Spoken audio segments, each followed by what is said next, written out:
Mga kapatid na nananampalataya sa Allah subhanahu wa ta'ala, malapit na ang buwan ng Ramadan. Ang kinakailangan sa atin mga kapatid ay al-ikhlas fil amal, fil ibadah.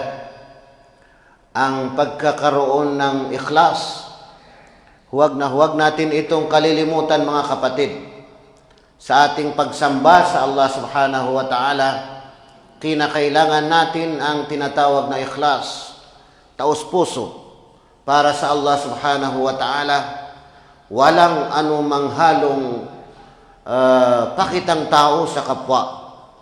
At kinakailangan din dito na kung saan ay ang ating gawain na pagsamba sa Allah subhanahu wa ta'ala ay alinsunod sa anumang naiparating ni Propeta Muhammad sallallahu alaihi wasallam, maging sa kanyang salita o sa kanyang gawa o sa kanyang pahintulot. Ang paghahanda natin sa pagdating ng buwan ng Ramadan, isti'dad li syahri Ramadan al-Mubarak, ay kabilang dito ang tinatawag na al-isti'dad an-nafsi wal-amali, kung saan ay magkaroon tayo ng paghahanda sa ating mga sarili. Habang hindi pa dumating ang buwan ng Ramadan ay paghandaan na natin ito. Ihanda na natin ang ating sarili, ang ating kakayahan. Magkaroon tayo ng mabuting layunin sa ating mga gawa. Pagdating ng buwan ng Ramadan mga kapatid, gamitin natin ang ating lakas na ibinigay sa atin ng Allah subhanahu wa ta'ala.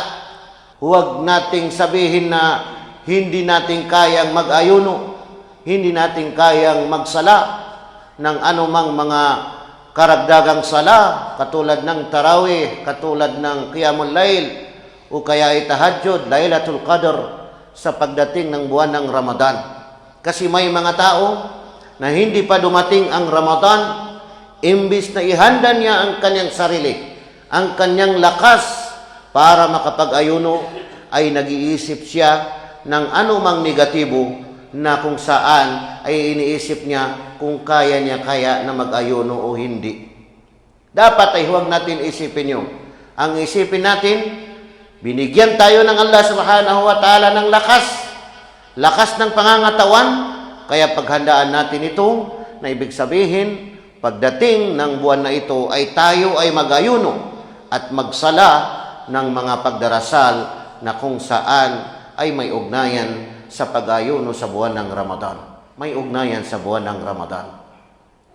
Mga kapatid na nananampalataya sa Allah subhanahu wa ta'ala, ihanda na natin ang ating mga gawain.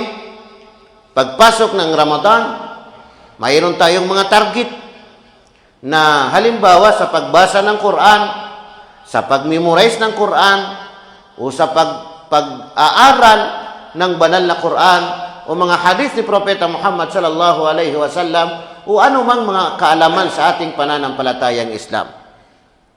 Ganon din mga kapatid na ihanda natin ang ating mga sarili na magkakaroon ng sharing ng kaalaman sa pananampalatayang Islam sa ating mga pamilya.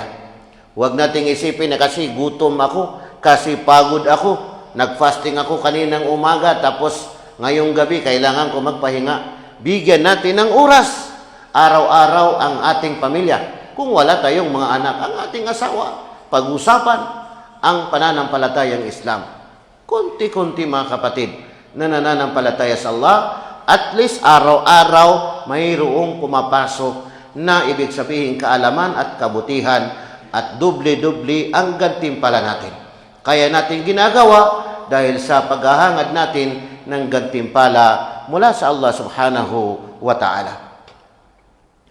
Mga kapatid na nananampalataya sa Allah, kapag nasilip ang buwan o habang sinisilip ang buwan, ay ibig sabihin si Propeta Muhammad sallallahu alaihi wasallam ay ayon kay Talha ay katotohanan na kapag nasilip ang buwan, sinasabi ni Propeta Muhammad sallallahu alaihi wasallam ang isang panalangin, Allahumma ahillahu alaina bil amni wal iman was salamati wal islam. Rabbi wa rabbuka Allah.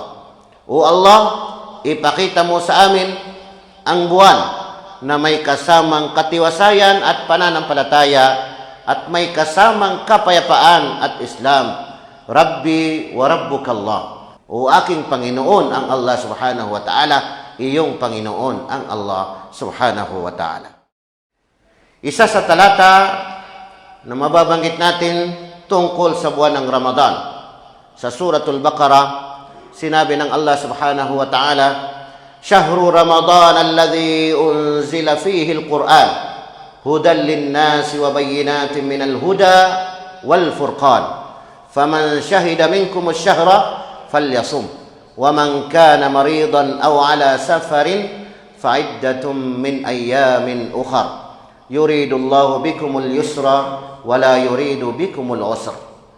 Tingnan ninyo mga kapatid na nananampalataya sa Allah subhanahu wa ta'ala, ayon sa kahulugan ng talatang ito, Syahru Ramadan, ang buwan ng Ramadan.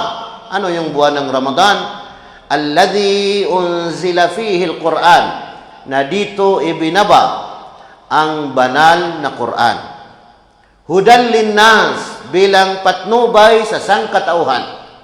Hindi lamang sa mga mu'min, hindi lamang sa mga Muslim, kundi sa lahat ng sangkatauhan. Wa bayyinatin minal huda, at maliwanag na patnubay, wal furqan, at pamantayan sa pagitan ng katotohanan at hindi katotohanan, sa pagitan ng tama at saka mali. Faman shahida minkum ash-shahra falyasum. Ang sino man sa inyo na nakakita ng buwan o kaya ay naririto sa lugar nang makita ang buwan o kaya ay hindi naglalakbay. Faman shahida minkum ash-shahr falyasum, ay marapat na siya ay mag-ayuno. Wa man kana maridan, at sino mang may karamdaman, ang tinutukoy dito na may karamdaman ay ibig sabihin yung karamdaman na mayroon pang lunas, mga mayroong sakit, no? Na hindi niya kayang mag-fasting, pero maaari na bukas makalawa ay gagaling din siya, o ala safar, o kaya ay nasa paglalakbay, nag-travel, nagbakasyon siya habang siya ay nasa daan, o kaya ay pumunta siya sa umrah habang siya ay nasa daan, o saang mang lugar siya pumunta, o ala safar, fa'iddatum min ayyamin ukhar. Ibig sabihin, hindi na siya mag-ayuno, subalit papalitan lamang niya ang mga bilang ng mga araw na hindi niya napag-ayunuhan after ng Ramadan. Yuridullahu bikumul yusr, nais ng Allah sa inyo na magaan, hindi pagpapahirap. Yuridullahu bikumul yusr wala yuridu bikumul usr, at hindi nais ng Allah sa inyo ang pagpapahirap.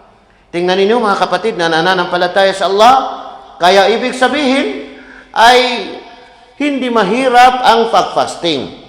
Tayo lang ang nagpapahirap sa ating mga sarili. Minsan kasi kahit na may sakit ka na, kahit na malubhan na yung karamdaman, pipilitin mo pa rin na mag-fasting, samantala binigyan ka ng Allah ng pahintulot na hindi ka na mag-fasting. Minsan naman ay ikaw ay naglalakbay, pumunta sa ibang lugar, ay pipilitin mo pa rin na mag-fasting, kaya nahihirapan ka. Pero ang Allah binigyan ka niya ng pahintulot na kung saan ay hindi ka na mag-fasting. Yuridullahu bikumul yusr, nais ng Allah sa inyo na magaan, wala yuridu bikumul usr, at hindi niya nais sa inyo na mahirap, hindi niya kayo pinapahirapan. Itong pag-ayuno sa buwan ng Ramadan ay kabilang ito sa haligi ng mga haligi ng Islam. Arkanul Islam al-khamsa, yung 5 mga haligi ng Islam. Yung tao ay hindi maituturing na siya ay Muslim kung hindi niya paniwalaan ang 5 haligi ng Islam, at kung hindi niya isasagawa ang 5 haligi na ito, mga kapatid na nananampalataya sa Allah subhanahu wa ta'ala. Kaya kinakailangan mga kapatid na paghanda natin ang pagdating ng buwan ng Ramadan, kung saan ay binigyan tayo ng Allah subhanahu wa ta'ala ng lakas ng pangangatawan. Kaya ibig sabihin ito, ihanda natin na darating na ang buwan ng Ramadan ay tayo ay magfafasting at tayo ay magdarasal ng tarawih at magdarasal ng tinatawag na Qiyamul Lail. Si Propeta Muhammad sallallahu alaihi wasallam ayon sa naisalaysay ni Abu Hurairah, kalugdan siya ng Allah subhanahu wa ta'ala, sinabi ni Propeta Muhammad sallallahu alaihi wasallam, "Rubba sa'imin laysa lahu min siyamihi illa al-ju' wa rubba qa'imin laysa lahu min qiyamihi illa as-sahar." Rawahu Ibnu Majah. Ano ang ibig sabihin ng hadith na ito, mga kapatid na nananampalataya sa Allah? Sahih na hadith na sinabi ni Propeta Muhammad sallallahu alaihi wasallam, "Rubba sa'imin," karamihan sa mga nag-ayuno, "laysa lahu min siyamihi," wala siyang matatamo sa kanyang pag-ayuno, "illa al-ju'," maliban lamang sa nauhaw lang, maliban lamang sa pagkauhaw. Sa ibang salaysay, "illa al-ju'i wal 'atash," maliban lamang sa pagkauhaw at pagkagutom. "Wa rubba qa'imin," at karamihan sa mga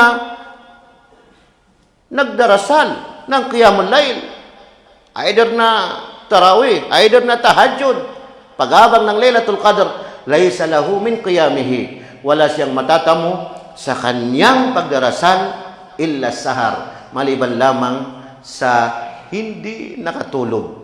Hindi siya nakatulog. Tingnan ninyo, mga kapatid na nananampalataya sa Allah.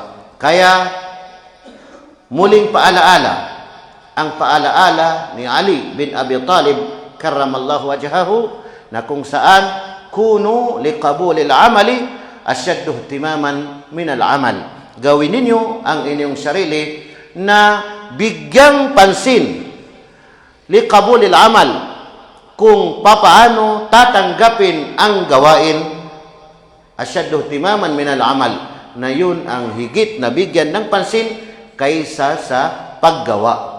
Papaano tatanggapin ng Allah ang ating pagdarasal? Papaano tatanggapin ng Allah ang ating pag-ayuno? Sa madaling salita, papaano tatanggapin ng Allah ang ating ibada? Yan ang bigyan natin ng pansin kaysa gawa ka ng gawa, ay ibig sabihin hindi mo naman alam na ang iyong ginagawa ay lihis sa pananampalatayang Islam. Tandaan natin, dahil nabanggit natin sa nakaraan na ibig sabihin kinakailangan sa ating gawain na ibada ay dalawang bagay: al-ikhlasu lillah, ang pagiging taus-puso sa Allah subhanahu wa ta'ala sa ating mga gawain, wal mutaba'ah, ibig sabihin ang pangalawa ay ang pagsunod kay Propeta Muhammad sallallahu alaihi wasallam. Aqulu qawli hadha wa astaghfirullah li wa lakum.